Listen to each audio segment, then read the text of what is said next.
Tales of the Loop, strong as it can be. No. Watch out for that. No.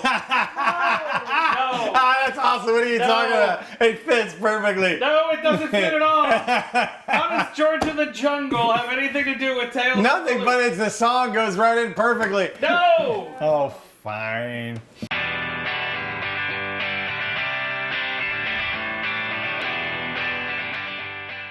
Welcome, Misfits, to another exciting Fuzzy Anthony edition of Under the Lid. Today, we are super excited to talk about Tales from Loop the board game.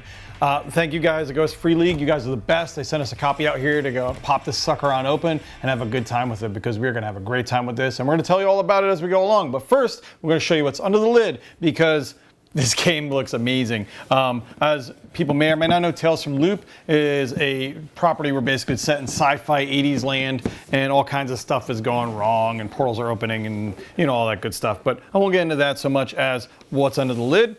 Now the box design is great. Free League has a great design aesthetic. They just have a great philosophy with their design. Everything, it's like almost like Disney World with them. Everything fits the design. Everywhere you look, it fits the design. You know, they don't leave anything out. And it always carries over to all their stuff. So I'm excited to see how this looks.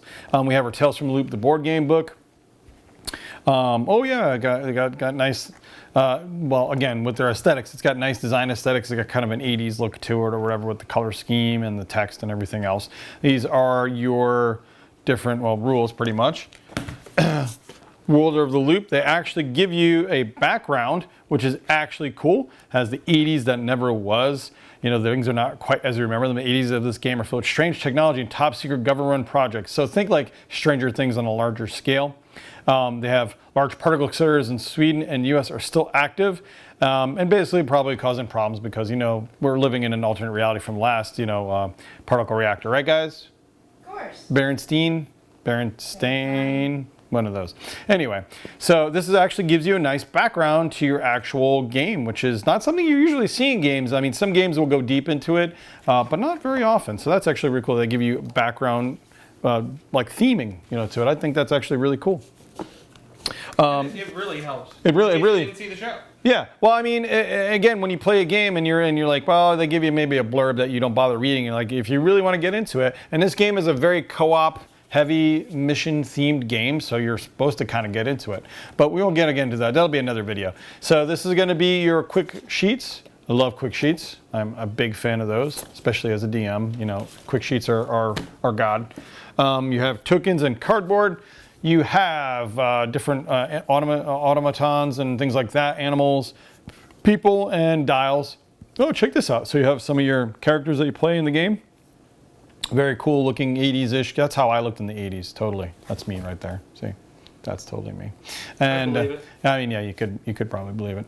And then different locations: recharge station, the video store, machine, graveyard. You have a little passport, which is probably first player token.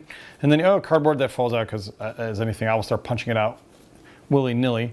I have no clue what any of these mean. I'm sure it's very important, but they look very pretty.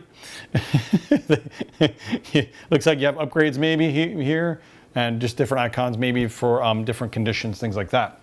Then we're gonna bust out our board where the fun begins. It is a very thick board. You ain't gonna mess this up anytime soon. It looks like there's a spot for those two dials that I was showing on the cardboard before. And we have your different area maps. You have your draw deck, your discard, your rumor draw deck, and you basically go around. Now, I know this is kind of a Robinson Crusoe-esque, where you have different scenarios that you have to fulfill to survive to do your co-op-y stuff. So it looks like you have your general map, but the things will change as you go along, which is actually super cool. I really like games that give variability to them, so you're not playing the same thing every time. Looks gorgeous though. The theme is on point again, as always, for Free League. Looks very good.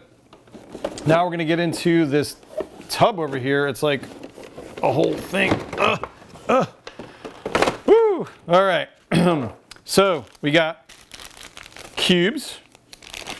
Who isn't a big fan of cubes? They're in literally every game I think I've ever played.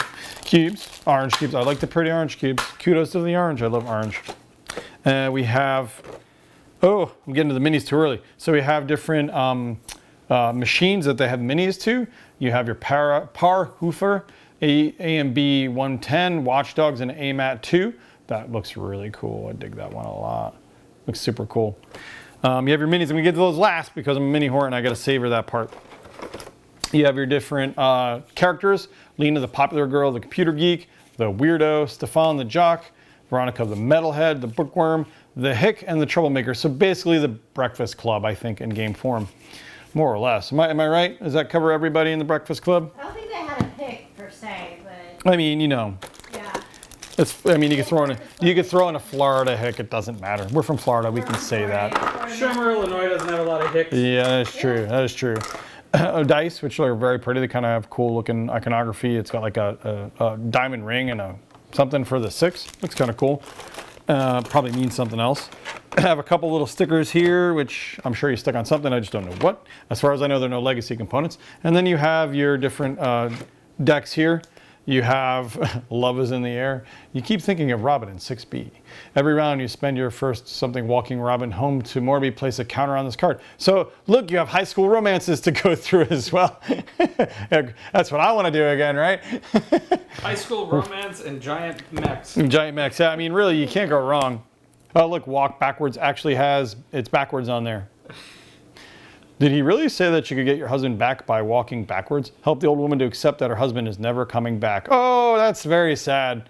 And you have success and, oh, so basically, yeah, I mean, you have stuff that's specific to people. Like you have like computer things and more physical things. So each character, hence why co-op is gonna help get these objectives done. Like a little like whimsical, like, it's like really, it's like Stranger Things. I hate to bring it up again, but it's very, very much that kind of vibe. People have compared the two shows very favorably to each other. Yeah, it's very cool. And who doesn't love the 80s?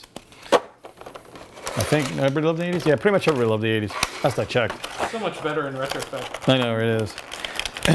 Too young to enjoy it, though. Too young to enjoy it. For yourself, Kevin. Yeah, right. Now it's minis time, guys. So you got your little gun mech. These minis are really, oh, dude, these are solid. These aren't just chunky plastic. These are solid sculpted minis. Like these are breakable minis, dude. These are nice. Wow. Kudos on the minis, guys. You could have went with the cheap plastic stuff, but these are like, I think these are poly resin. I want to say they look good and they look sculpted. I definitely would love to paint these guys. These are really nice looking mechs. I love them all. These are very cool. Kudos to the design of them too. They just look good. They just look really solid for robots. They look really, really damn good. A+ on the minis, guys. Very good job.